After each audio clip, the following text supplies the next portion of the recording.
What is up, you guys? It's Kai Boys here, and you're probably wondering what the hell happened to my voice because my growth is kicking in. And by the title, we are gonna be watching some odds one out work stories. Subway, that's what they call it. And he is the one with the most subscribers for the anime. So, I mean, yeah, but he's not the real anime king. I know who is. Alright, let's get to I it. think that everyone at some point in their life should work in a fast food or retail job. Not to Maybe, improve okay. their work ethic or anything, but so that everyone knows what it's like to have that kind of job. They wouldn't work in fast food their whole lives, maybe just like for 6 months, just so they get a feel for it. So with that, let's talk about the time when I worked in fast food. I used to work at a very small local sandwich shop. I don't know if any of you guys heard of it. It's called Subway. Our spokesperson was in the news recently. I don't know if you guys look at the news. Did you hear he got beat up in jail? I kind of want to meet the person who beat up Jared more than Jared.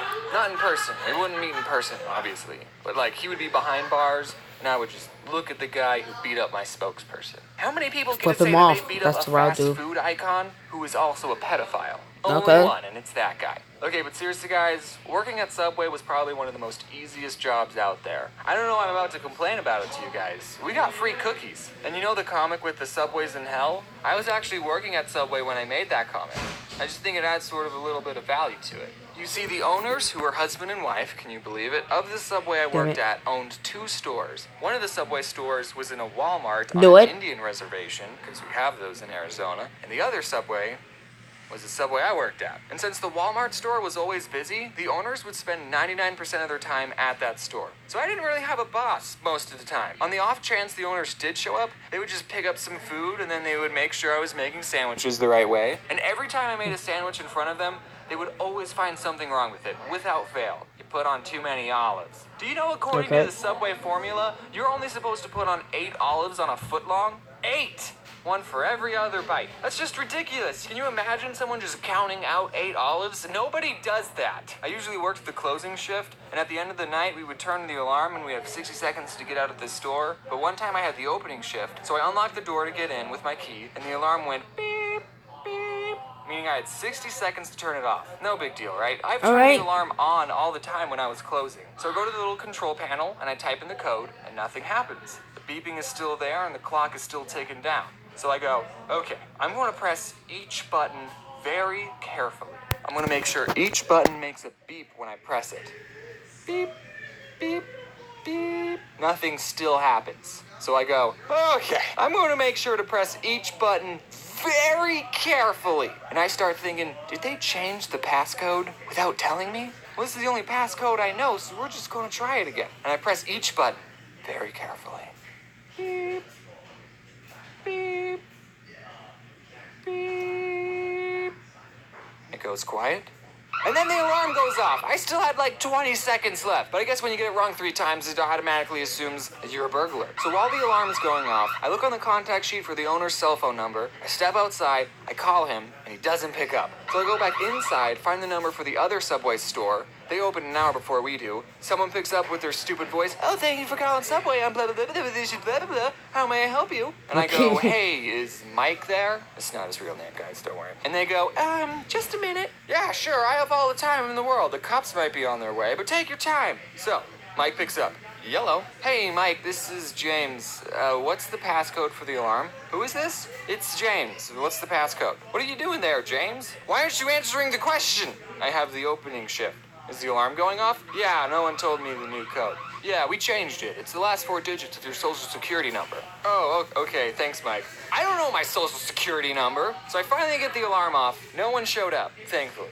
Which I actually don't know if that's a good thing or not, now that I say it out loud. We did have a store manager who would like make the schedule and sometimes tell us, "Hey, Okay. can you guys do a better job at your job?" But other than that, she was cool. She watches my videos, and so do her little brothers. They're big fans. Shout out to Ivan and Andy. Those are the brothers. Okay. So get this. At Subway, you only work with one other person. Just you and them. Yeah, in I an know empty that. Subway for I know. 5 hours. I mean, we weren't like empty all the time. Okay? And when you're not making sandwiches, you have other stuff to do, like stocking the chips or we had stuff to do. But okay, we did watch a lot of Netflix and do homework, so I mean, that other person you worked with would make or break your entire shift. It wasn't the annoying customers. I kind of got used to annoying customers. So I worked with a lot of crappy people. And I also worked with a lot of people who I would probably never become friends with except in a work setting. You see, you gotta understand the type of people who got jobs at Subway.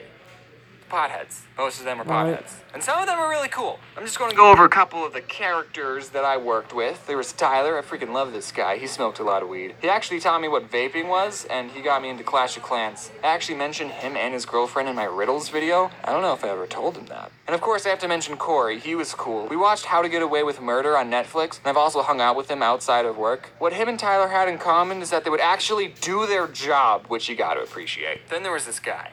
Get this, who was also named Jared, and he was fat. I know, right? He's like Jared before. He loved marble, and that's like the only thing he would talk about. I can say these things. He doesn't watch my videos. There was Sarah. She was cool. She made me a bread bowl. And her boyfriend, Jay. He talked about chakras and third eyes. He was interesting. And also, there's Anthony. He's cool. What's up, Anthony? For the 100,000 sprinkles video, I actually went back to Subway to use their scale because I knew they had one. And we counted 500 sprinkles again just to be more accurate for the 100,000. And Anthony helped me count instead of working. I mean, at least he got paid minimum wage for it. So 2 more stories before I go.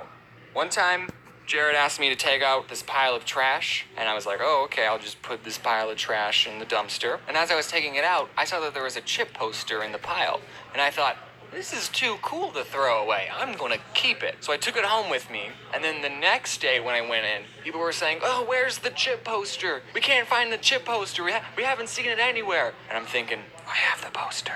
I decided not to tell anyone that I had the poster. And it's still hanging up in my room. Sorry, boss, if you're finding out about this now. Okay, and then the other story. Okay, I was had the working with part. the manager, and we were just making sandwiches like usual. And I noticed that when we toasted a sandwich, it would burn the paper a little on the edges. That probably shouldn't be happening. So then a customer asks for just bacon toasted, and the boss lady puts some bacon on paper and then puts it in the toaster. And we don't have a setting for just bacon. So then when Okay. she opens the toaster, there was a fire on the bacon. So then she starts to whack it with the little metal tray thing, but all she ended up doing was fanning the flames, making the fire bigger.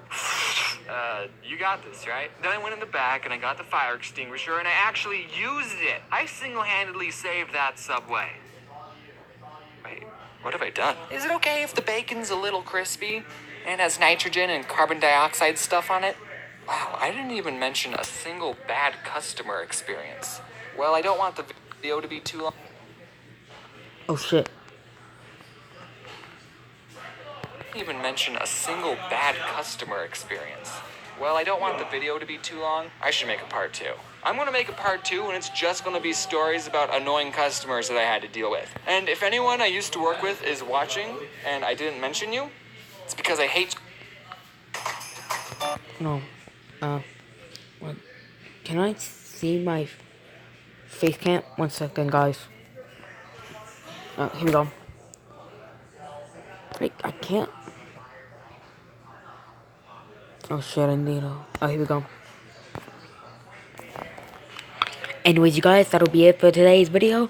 Subscribe to Oz1Out. Subscribe to every animator in the whole world. And you're gonna be probably wondering, dude, who is the #1 animator? I have no clue, I just made that up. Subscribe to Jaden Animations, Oz1Out, what's the other dude's name? I forgot. Anyways, yeah.